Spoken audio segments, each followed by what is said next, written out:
Atau Bang Wedi mau mendengarkan Mbak Kristi Panjaitan, dia mualaf, baru-baru mualaf.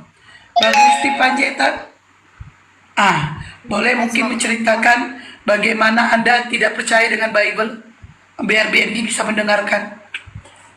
Oh ya Bang Wendy, kita sama, tapi sekarang saya udah meninggalkan Kristen. Oh iya Kak.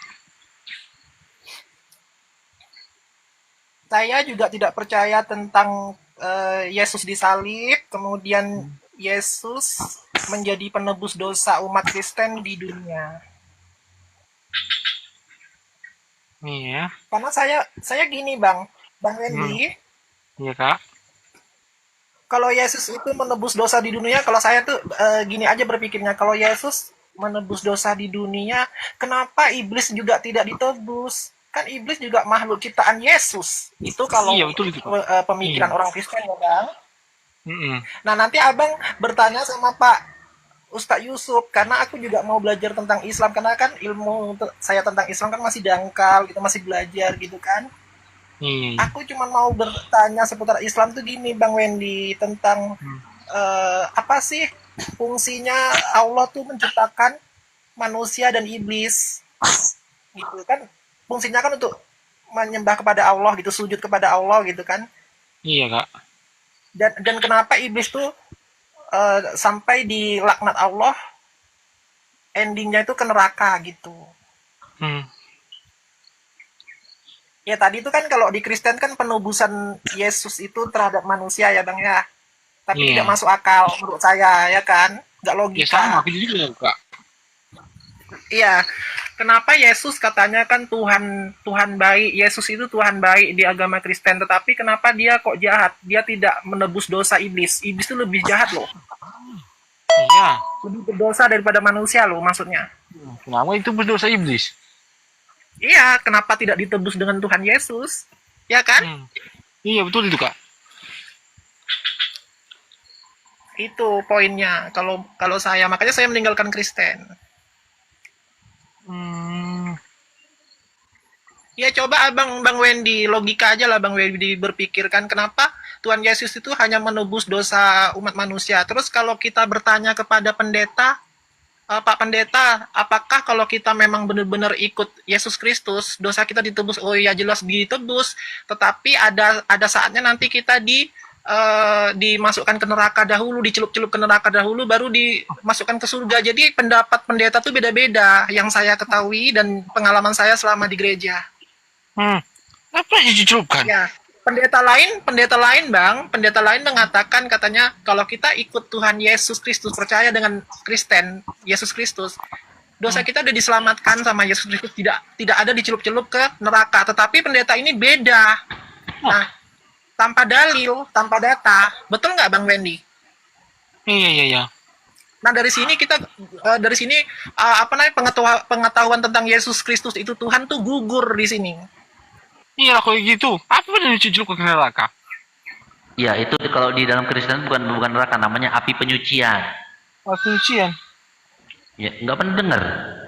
Pendetanya tuh tidak ada data, beda-beda pendapat. Misalnya pendeta ini mengatakan katanya kalau kamu ikut Tuhan Yesus Kristus, kamu udah diselamatkan, tidak ada dicelup-celup di neraka. Maksudnya dicelup-celup tuh artinya tuh dimasukkan ke neraka dulu lah gitu Bang kan.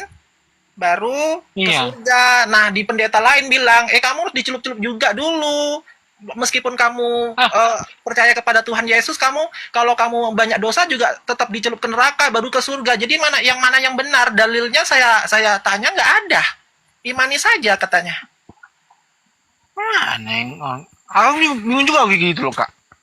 Jadi bang kita nih bang, kalau kita nih masa-masa belajar, kita berpikir logika dulu bang, logika aja dulu.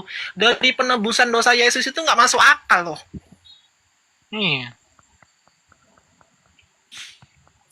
Coba abang berpikir bang, kalau memang Tuhan Yesus itu Maha Kuasa, kenapa dia harus menjelma jadi janin? Kenapa dia menjelma jadi embrio ke tubuh Bunda Maria? Kenapa nggak langsung dia jadi wujud manusia, langsung datang kalau dia menjelaskan, aku Tuhan Yesus, aku menyelamatkan manusia di muka bumi. Kenapa nggak seperti itu aja gitu? Terus dia kemudian menghilang secara misterius, tidak ada di dikuburkan, tidak ada kebangkitan hari ketiga menghilang, tapi datanya nol, nggak ada, saksinya nggak ada, nggak akurat saksi-saksi di situ. Cobalah kalau kita berakal, betul nggak Bang Wendy?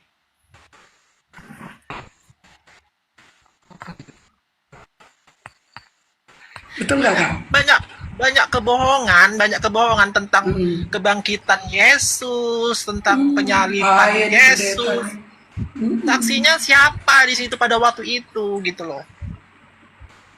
Penulisan Lukas, Injil, Matius, Yohanes beda-beda pendapat, beda-beda tahun. Emang murid-murid Yesus tuh seperti Lukas, Yohanes itu lahirnya beda-beda tahunnya, sedangkan mereka kan hidupnya bersama kan pada waktu itu kan Kak Hesti. Bener banget Kak Kristi. Nah, Berapa Lukas, tahun Injil, Kakak Matius, ditipu Kak? Yohanes.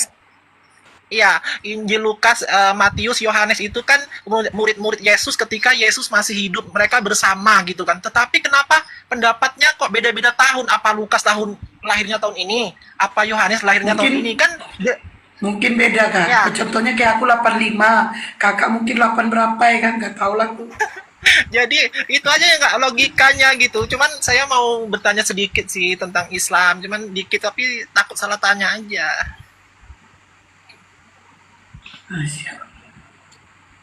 Mano. Saya udah lama masuk Ben, Islam, Pak.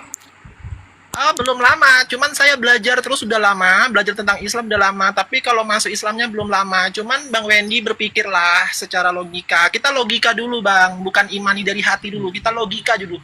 Kita Bang kalau mau belajar sesuatu agama tuh Bang kita ini berlogika dulu. Oh ini kayak gini ya, setelah itu Abang bertanya jawab lah dengan Pak Ustadz atau siapa gitu. Bertanya jawab, oh kok gini? Kenapa Islam gini? Ketika Yesus disalib, apa Nabi Muhammad tahu? Kok bisa ya Nabi Muhammad tahu tentang Yesus tidak disalib? Apa Nabi Muhammad itu dulu orang pintar ya? Sehingga Nabi Muhammad tahu semua, mendengarkan dari orang terus dirangkum di otak Nabi Muhammad gitu. Abang harus bertanya seperti itu biar abang langsung, oh iya ternyata Islam bener. Jangan abang langsung percaya, oh ya, jangan seperti itu Bang. Abang harus bertanya jawab dulu Bang.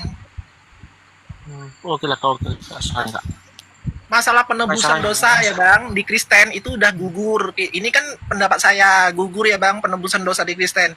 Nah masalah penciptaan iblis Bang di Al-Quran, Allah menciptakan iblis di Al-Quran itu. Kenapa iblis itu endingnya ke neraka? Abang harus tanya juga dong sama Pak Ustadz. Kalau saya nggak bisa menjelaskan karena saya masih awam. Oke lah.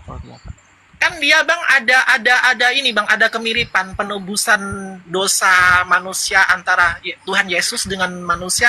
Kenapa iblis gak ditebus? Nah kalau di Islam juga iblis kenapa endingnya ke neraka jahanam? Itu abang harus bertanya loh sama Pak Ustadz. karena sombong Kak. Kalau iblis masuk ke neraka karena sombong. Iya. Makanya Iya, dibilang belajar. iblis aja yang dari surga masuk ke dalam neraka karena kesombongannya. Manusia belum masuk surga udah sombong, gitu. Ada bahasanya. Ya, Kalau dulu iblis kan aja Kak udah Esti, dari surga gitu. Kalau aku gini nih, Kak Esti dulu sebelum aku ke Islam kan aku masih belajar gini. Kenapa Allah tuh kan maha baik, Allah maha adil, kenapa iblis langsung gak dihapuskan di muka bumi aja deh, biar keturunan Adam ini seperti kita ini manusia, biar di surga terus, biar sujud terus ke Allah, karena kan Allah lebih tahu hati manusia ini lebih lembut gitu daripada iblis. Iblis kan keras hati, kenapa nggak dihapus aja iblis di dunia maupun di akhirat biar nggak ada iblis gitu. Kalau saya bertanya Bang Wendy ke Islam, akhirnya adalah Ustadz itu menjelaskan secara detail dan akurat, akhirnya saya benar-benar memutuskan untuk mu'alaf. Ya, makanya Bang Wendy Bang banyak Wendy. bertanya aja. Banyak bertanya. Ya Bang Wendy itu harus banyak bertanya yang nggak logika di Islam, yang menurut Bang Wendy kurang logika karena kita tidak tahu datanya di mana. Kalau kita namanya kan Al-Quran tebel tuh, jadi kan datanya kita nggak nemu mana surah mana gitu Bang Wendy. Jadi Bang Wendy itu bersyukur loh Bang Wendy udah meragukan Tuhan Yesus, karena di Islam ini lebih detail ceritanya. Bang Wendy cobalah bertanya sama Pak Ustadz.